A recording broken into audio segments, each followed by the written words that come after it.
आज सुबह ही सुबह मेरा बेटा मेरे पास कैसे? कल वाली गलती की माफी मांगने आए हो ना?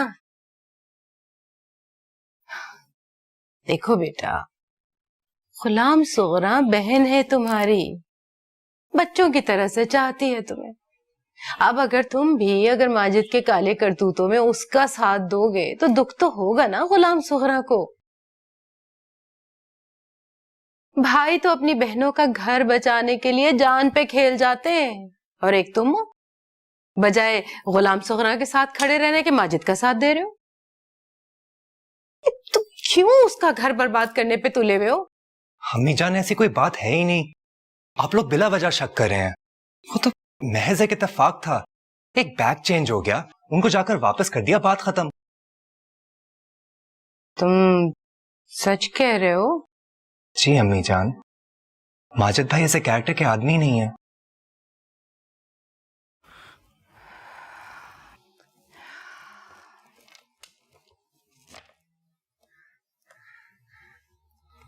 बिस्मिल्लाहिर्रहमानिर्रहीम।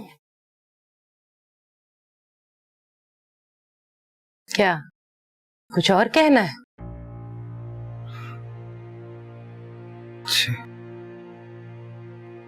क्या? वो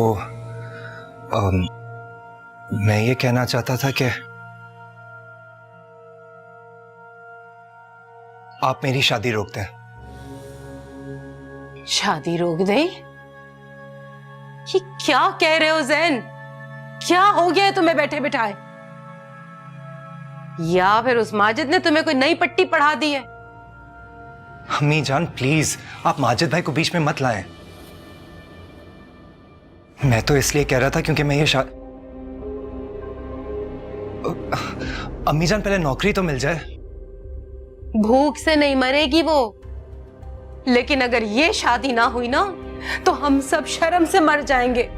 लेकिन अम्मी जान, मैं तो सिर्फ ये। खुदा का वास्ता है ज़ैन, जो हो रहा है उसे हो लेने दो। अब मुझसे लोगों के और सवाल उठती हुई उंगलियां और निगाहें बर्दाश्त नहीं होंगी।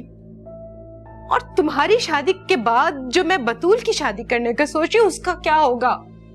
अरे वो मासूम बच्ची अपने मुंह से कुछ कहती नहीं है, इसका ये मतलब नहीं है कि हम उसके साथ नाइंसाफी करते चले जाएं। उसके साथ की सारी लड़कियों की शादियां हो चुकी हैं, उसकी कजन्स की, उसकी सहेलियों की, 2-2 3-3 बच्चे हैं उनके। और वो बेचारी मुझे 4 वक्त की दवा देने के लिए मेरे दर पर पड़ी है। बेटा, अब कोई वहम ना पालो, अल्लाह ताला का दिया सब कुछ है हमारे पास। अरे तुम शादी के बाद नौकरी वोकरी ढूंढते रहना।